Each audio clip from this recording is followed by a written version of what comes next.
I am going to say this, and it may be a hot take. I don't care. I think this is the best show on television right now. Crazy Stupid Podcast. Thank you so much for tuning in. As always, if this is your first time watching, we'd love it if you could hit the like button, the subscribe button, and the bell so that you are aware of when we post things. Hello, welcome back to another episode of Crazy Stupid Podcast. My name is Esther. And I'm Adrian. We have just finished watching Interview with the Vampire Season 2. As predicted, there was no way that we were going to watch one and not finish the season. I don't know why y'all kept telling us that. It's like, do we seem like people that have self-control? No, come on. I am sad that we finished the season though, because wow. And I assume it's getting another season. I hope so. Well, I think they are banking on them putting it on streaming services that it'll sort of boost the popularity. Anyways, let's talk about it. I am going to say this, and it may be a hot take. I don't care. I think this is the best show on television right now. That's not a hot take. A lot of people have been saying that. Okay. Yeah. I've been a little out of the loop. Like, we got into the show late, but I think Interview with the Vampire is the best show on TV right now, especially after what they did with season 2. Yeah, you're not alone in that. A lot of people have been saying that, and they've been saying that the thing that's really held it back is that it's on AMC, which is like one of those channels that I know. Yeah. By a wide margin, I would add. The acting, the cinematography, the music. The effects. Shout out to Walking Dead. I feel like you had a role in that in the way that you sort of started that off, because the whole zombie thing was all practical effects, and they did win awards for that, and you could see the influence into that. Interesting. I just love that when he freezes time, all the extras are actually standing still. Yeah, that's every time they incredible. mention that in the little inside the episode thing, I'm like, oh, wow. And the layers to each character, they're all interesting. They're all fascinating. They're all complex and complicated. I get why some of y'all were so excited when we said we were going to watch it. Yeah, people were telling us for a while. I can't remember what the last show was. It was House of the Dragon. House of the Dragon. Why did I say I can't remember? Sorry. Yeah, the last episode was pretty forgettable. Okay, I mean, I think the biggest thing that was on my mind going into this episode was, and where we kind of ended our last episode was, okay, what are they going to do with Lestat? Because everybody was like, season 2 will change your mind. Why are you laughing? Because it definitely changed my mind, bro. I'm sorry. Look. I'm just keeping it a buck. Y'all was waiting on it, and I'll embrace it. If y'all want to cook me, that's cool. Lestat is that guy. I'm sorry. I'm gonna own that. I'm gonna own it. Yeah, I'm gonna own it. This is what I am coming out of it with. Nobody is as bad as they were made out to seem, but nobody is as good as they were made out to seem. For sure. I think that is where I have landed. I also think what I realized watching the penultimate episode was that, because at first I was like, wait, so that means that Louis' memory lapses predate Armand, messing with him. And I was like, that's weird. But then I was like, no, I actually don't think that's what happened. I think what it is everybody was like, you have to remember everything that we're getting is through like Louis' point of view. Yeah. But I actually think what's happening is everything that we're getting is through Claudia's point of view, because Louis is using Claudia's words to remember and recount what happened. Oh, yeah. And I think he is seeing himself how Claudia sees him. Yeah. Because the first time that we meet Claudia, the first thing she says about him is that he's an angel. Yes. And she keeps that view of him no matter what she sees him do, no matter what she learns about him. He is always, at the end of the day, faultless in her eyes. Mm-hmm. Even when she's angry with him, even when she, is calling him out, at the end of the day, she's still always on his side without question. Yeah. And I think that because of how hurt and broken Louis was, he needed to see himself the way that she sees him. And that's the telling that we got. I also think it would show us as to the version of Lestat we got. Right. Because even up until the last moment, like, she gives Lestat the look of like finally seeing him as a father. But up until that, very angry toward him. Saw things, at least in her mind, very black and white with the relationship that Louis had with Lestat. And so I don't think it would surprise us that after Louis reads her work, he would accept that as the truth, which I do think would make sense because, like, especially in that heated argument that they have when they start to fight each other, Louis and Lestat, it is kind of hard to recount every single thing when your anger is at a 10, which I think was sort of happening on Louis' mind. I'm not absolving him. I think he said some very cruel things, but I'm just saying when you're that angry, angry, you're not thinking about what am I saying that's going to hurt that person and how will it be remembered. I think primarily Louis just thinking about the pain that he's feeling in the moment. That is taking up all of the space in his head. In that argument, yeah, he said a lot of cruel things, but I think he was very clear when he said like what's triggered Louis was when Lestat put his hands around Claudia's neck. And I think at that point he just saw red. Yeah. Damn, bro, I really got to eat crow. I'm going to have to delete a couple of my notes because before Daniel gives that reveal of like, it was Lestat, in my head I was like, that can't be it. Because I was thinking that we were going to get like a full-on backstory that would make us a little bit more empathetic to like the trauma that Louis had. I didn't think it was going to be full-on like, damn, bro. Well, I think even before the big reveal, Lestat's telling of what happened and how him and Louis came together was also very different. Now, I do think this is probably one of those situations where neither one of them is 100% telling the unbiased. You know, I think they're both coloring themselves a little bit better, and that the truth probably lies somewhere in the middle. It's just that we have no unbiased viewpoint from which to learn this story. But his telling of like him being the one who was pursued, I think even that like colors there. And there's probably some truth to it. I think it was probably a lot of back and forth. That's kind of how their whole relationship has been. Yeah. Now the thing with Claudia, that was the thing that really got me. Really? Yes. The fact that he tried to tell Louis, bro. He told him everything. He told him literally everything that was wrong with it, everything that would happen. And it was the things that Louis said to him to get him to turn him. I'll be with you forever. I'll like, you know what you're doing.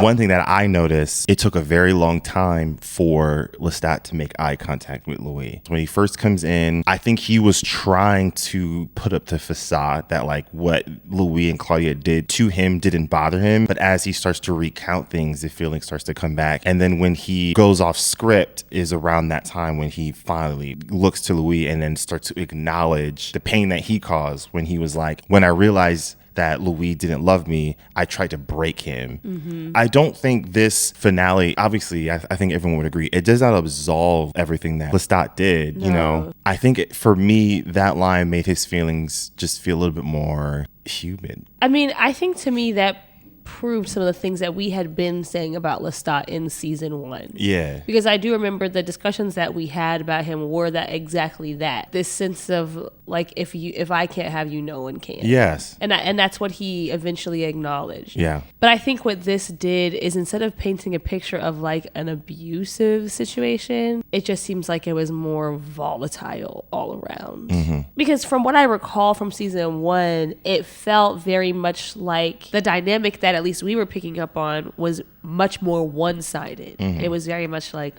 poor Louis.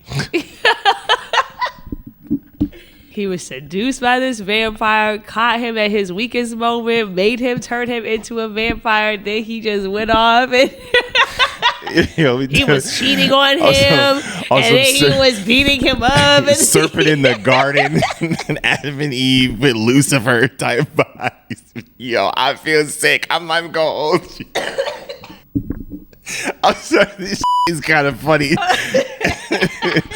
Because dead ass, when Daniel was like, there was more than one person who could have done that.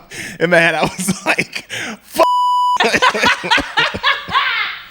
Oh my God. Damn, that is funny as hell, bro. Oh, man. I would love to rewatch it. There's things that were revealed in this episode that we didn't get simply because Claudia didn't see them. Right. Like the fight. Right. We only really got what Claudia saw. And so there were things that she heard him say. Yeah, he's like, that it's all when right. you saw him and you saw like the actual interaction, or like all we'd heard was all the banging around upstairs, and the assumption, because it was Claudia's assumption, was that was all Lestat just dragging Louis around. And then when you get up there, you see that's not really it. So yeah, I think it would be interesting. And the only thing she catches is when Lestat finally loses his cool. Right. And that, I think that for her, that's just a continuation of everything. Yeah. Yeah, that's true. Yeah. She's the only one blameless enough. She is. I'm sorry. Like what she says on the stage when she's like, none of this was ever about me. Like, it's so true. Like, she was just thrown into this. Like, it's not even just the fact that she was turned without her, like, against, I mean, I don't know if it was against her will, but it was without her explicit consent, right? Yeah. Turned into a vampire. It's also that she was turned and then put in the midst of this, volatile situation between these two men. The things with Claudia, it was really all about Louis and Lestat, the entire thing. And so what she says on that stage, she's like, it was never about me. I was just, what was it, a shingle on your roof? Like, that to me is, I think, what makes her seem so innocent, is that she was just thrown into this situation with these two men where there were really no good options for her at any given point. It's tragic, her ending. Like, yes, I'm happy that she got to go out with her pride, but also I'm like, dang. One thing I also loved about Claudia was that she kind of took this thing that was supposed to be shameful to her and like kind of like reclaimed it a bit. The whole thing was like she had her music and people would sing along with it. And right before she goes, she says like, follow the bouncing ball. And so initially I didn't know what that meant, but apparently like, I guess this happens in plays like all the time. When the captions are on the screen, there's like a bouncing ball that goes to each word to follow the cadence. And then she starts to sing. I'm sorry. I thought that was singing the song. Yes. Yeah. I thought that was such a boss move of, I'm going to reclaim this thing that you all have been essentially using that was belittling to me and have, even if it was momentary, a sense of pride finally. I love that. It's like her only moment she had of like complete agency in her life. Yeah. Everything outside of that, she didn't have control over Louis turning her or Lestat turning her. She didn't have control over what she ended up doing with the coven because Santiago, they kind of put that on her. But this moment she did. Yeah. I think that's why I like that moment for Claudia so much. She was finally like set free, which would kind of is a little bit fitting because like her whole thing is like the caged bird sort of a thing. So I really like that. One thing that I was thinking about, all those people now have to know, right? Like I was thinking about the audience in the play. I feel like as it went on, there's way too many hints that something's weird, like when Lestat teleported up there then teleported back. Yeah, I feel like as it went on, there was more and more culpability on the part of the audience as well, which is I think part of why Claudia says that at the end, because it's like, you guys know. And you hear people when they ask Madeline what her choice is, and you hear audience members be like, no, take me instead, like trade me instead. Like I think they knew at the end, and that's kind of why part of this guilt is also on them too. There's not really plausible deniability left for them. You know, now that you say that, I do think that them writing it that way feels intentional, because when they throw out the slur at Lestat and Louis, I do find that interesting that like you knew that there's something interesting going on, but the only thing you were fixated on was that Lestat and Louis had a relationship. And I find that very fascinating, that there were a few moments where it's kind of like when it was sort of hinted at something that was not in a societal norm, the camera always panned to someone in the audience and they looked uncomfortable. And they did that a few times in season 1. The humans there were aware that there was something nefarious or mysterious happening, and they were able to look past that. But it's like, but the homophobia really gay gets people them. No, it's what's that meme? Like I can excuse racism, but I draw the line with animal cruelty. Like that's exactly what this is. This is literally what you guys are accessories to a crime. But gay people, Jesus, hello? Y'all get a grip. And I really liked what Claudia said when she was like, okay, so Lestat tried to take out Louis, and we don't care because he gives this teary-eyed apology. Yeah. Why can't I do the same thing? She was like, okay, we tried to poison him. Here he is. It's because she black. No, I was kidding. But low key. But low key though, we cannot. That has to matter. Sorry. No, maybe. I haven't really talked about Armand much. Remember when you said that you really liked him and he was like one of your favorite characters when they first introduced him? All right, you don't gotta remind me. I remember when I said, I don't know, I just have to see more. Words cannot describe how angry I was when that reveal kicked in about Armand. Because you know what it was? It wasn't the fact that he made the whole story up. It was the fact that he kept trying to scheme his way out when he got caught. Oh. He's walking out and he was like, these documents are fabricated. Like, Louis, no, this is all Santiago's doing. I'm like, bro, are you being for real right now, bro? That was so triggering because it's like Armand doesn't know how to, just be a person. You don't, it's like how Lestat had like abandonment issues. And so he was essentially trying to force Louis to love him in the way that he needed him to be loved. Mm-hmm. I think Armand is similar, but he's trying to manipulate Louis into staying. Mm-hmm. And it's like he doesn't know how else to do that but trying to manipulate individuals. I know there's nuance his character. I know that there's complexities. Nah, there's nothing redeemable for me personally. 70 plus years of you maintaining that gigantic lie, which I wanted to ask you, do you think, because in the behind the scenes, Jacob Anderson was like, he 100% believes that if Lestat had enough power that he would save Louis and Claudia. I'm not so certain about Armand. That he would have saved them both? Yeah. Well, I mean, he didn't save either of them, so. I mean, what I did think about the tragedy of it is if they had both tried, they could have saved them both. Just say one, save each other. They could have, they could have both. Now Madeline, girl, you was gone. I don't know. Yeah, I'm sorry. But I guess she could have chosen life instead of the coven, and chosen to be with the coven, and then they could have whisked her away. What I was really trying to understand was, what do you think? I'm trying to understand Armand a little bit more, because the thing that really got me was how active a role he played in all of this. Because it's one thing to be like, gave me a choice, either I die or I turn you guys over, and it's like, okay, you're scared, you turn them over. It's still cowardly, but it's like, I understand. Like, I don't think any of us really know what we would do if we had to choose between our own lives and something, But he was like invested in that joint. But yeah, I was really trying to understand like why, what was his motivation in how active he was. Yeah. Was he angry? Was he like I was really trying to understand. And I don't know. I really want to hear from people in the comment section what you guys think on that. Maybe he's just a big there's definitely cowardice involved. And then like the show of like him being caged up and forced to watch it when he helped direct it. It's like, I forgot about that. Yuck. Like, I don't really understand. Yuck.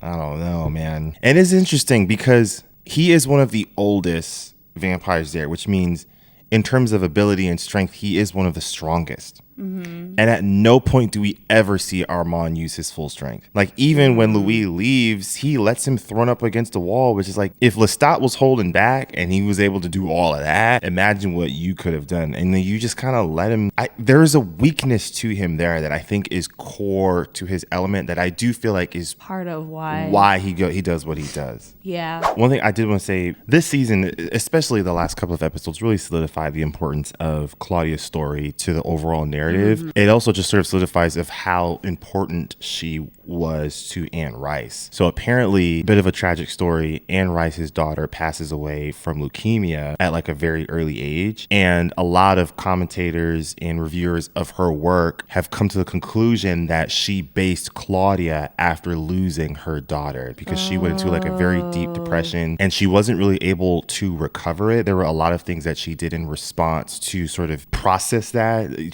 There's talks that like she may have developed like OCD. She kept writing a lot of books and she, wasn't able to get through it, which I do feel like that loss of losing the daughter aligns very well with how Louis reacted to losing Claudia, but then also how Lestat reacted in the end there, where he's like, I can't get her out of my head. Mm-hmm. Right. And then Louis agrees with the same thing. So a lot of reviewers and just like critics of her work have come to the conclusion that she based Claudia after losing her daughter. So that would make so much sense as to why there's not like a purity to Claudia's character, but there is a very intentional effort to make you love her for who she is. Mm-hmm. There's this innocence to her that is not lost on anyone. And I do think that might have been why she was written with so much care. Like the way that Louis talks about her when he's speaking to Daniel Malloy, describes her as his light. You know, yeah, all of that. There's also this tragedy of how her whole life was defined, well, not her whole life, but her whole life as a vampire was defined by her not being chosen, not being prioritized, right? Like searching for this sense of belonging and like someone who considered that she could call hers and that they would call her theirs. Yeah. And her and Louis have it in a way, right? Their relationship is, I think it partially fulfilled that. I think it could never 100% fulfill it, but partially it did.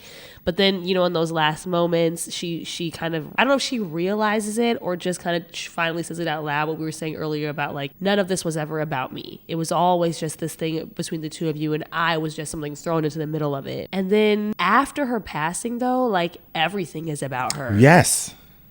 Like, her passing defines them for decades. Yeah. And there's just something so tragic about that.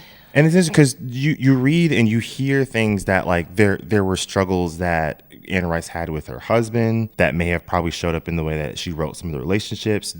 I've read that she had like conflicting feelings about her faith. She grew up as a religious person, and then she sort of went back and forth a little bit with that. And you felt the religious undertones, and they were very present. Those themes were very present, very much so throughout the show. But then when we get to the end of season 2, like you're saying, none of that's really present anymore. It's all about the impact of losing Claudia. And I find it sad that in Claudia's case, she never got to grow up to be an adult because she's stuck at that age forever, in the same way that Anne Rice's daughter is like forever that age because she unfortunately passes away. Yeah. I was thinking about this throughout this entire show. I found it interesting that Louis' accent is completely different when you listen to it in present tense versus in the past. Yeah. Initially, I was like, maybe it's just like decades go on and you stay at different locations.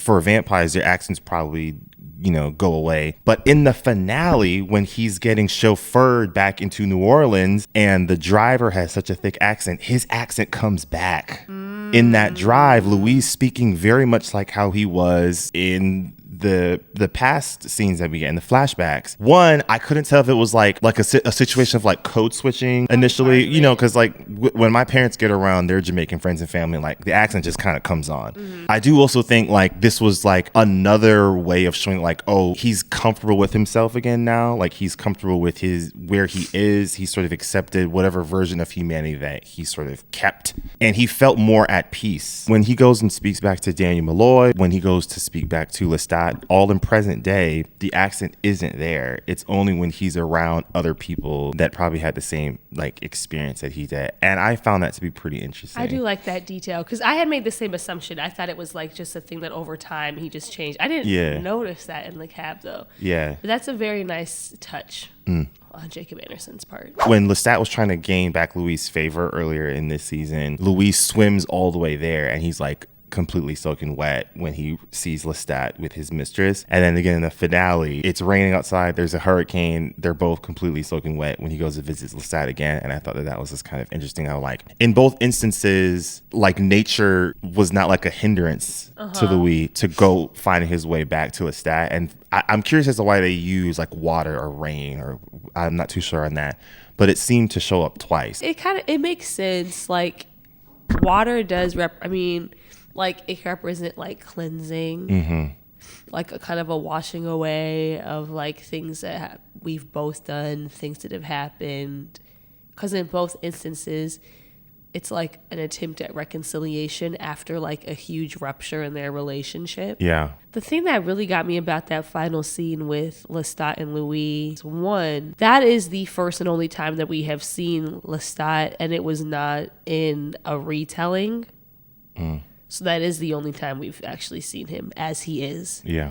And he appears much more broken and vulnerable. Now, whether that is because he has changed because of everything that he's been through and because of these years alone without Louis, or whether that is because that is actually who he is, we don't know, or a combination of both. But like that Lestat that we found at the end of this episode was completely different than any version that we've seen of him, and that's the only true version. It's not through secondhand, it's us firsthand seeing him as he exists in the present day. Well, even in just the minor flashbacks we get of the more quote-unquote accurate telling, he does always seem different, which it could be a little bit of both, of like the version that Louis gives, like, yeah, there probably is some like the charm, the sarcasm, the wit, but I do wonder if Louis was sort of downplaying or ignoring the very loud insecurities that Lestat had. Maybe. And I think the same could be said about how Louis appears in Lestat's version of that fight, how ferocious he appears. Yeah. Like that could also, because it did feel so different. Yeah, it was frightening. Yeah. You just kind of see how they both see themselves and see each other. But that point at the end of the show, was real. That's the only time that we know for certain this is just what is happening for real. Yeah. And he's so different. And the thing that got me in that scene was, like, with everything going on, with all the years that have passed, with all the things that have happened between the two of them, the thing that he asked him about is whether Louis tried to hurt himself when Armand reached out to him in the 70s. Bro. And like you can see how it breaks him, like the thought that Louis would do something like that to himself. And also Lestat isn't eating humans anymore. He's only using rats. Yeah, that was also interesting. He wasn't really living, which is exactly what he claimed Louis wasn't doing in season 1. And it sounds like he's been turning other people, because he mentions, like, I thought this was funny. Millennials. Like, dang. Why we always catching strays, bro? I wish y'all could be together happily and healthily, but I don't think you can. That just makes it even more tragic. I was interested by Louis calling it a gift. Nothing else that he said confuses me. It's like, yeah, there's a lot to acknowledge about what happened between the two of you, and about like how dishonest Louis had been with him, to himself and to others, and then also the things that he just didn't know, and there's like a lot to address. But to call that a gift, like after everything, is still kind of baffling to me personally. It's a complete 180. Because before there was always this hint of would he want to go back, but now definitively he's like, no, like I'm embracing this. Yeah. I think there's an element of whatever revelation he's gotten, he's trying to do something good, and we may just not we haven't gotten that part of the story yet. Well, we would love to hear your thoughts. Before I even get to that, we appreciate y'all for being on this journey with us. It's been really fun. I do have to say, I think like the comment sections on these videos have been like my favorite, like of all the different shows that we've reviewed. I agree. The comment sections for the Interview with the Vampire, I think, have been like my favorite ones to read and interact with. Yeah. But yeah, nonetheless, we'd love to hear suggestions from you all. Also, if you guys have other questions that you would want us to answer. I've started to get to know a few of the like usernames that show up like pretty common. So I appreciate you all for sort of sticking around and being in this journey with us. So if you all have questions, we can probably answer those in the next episode. So let us know in the comments below. And as always, love if you all could hit that like button and subscribe button. It helps us out a lot as we try to grow this channel. And with that, we will see you all next time. Peace out, everyone.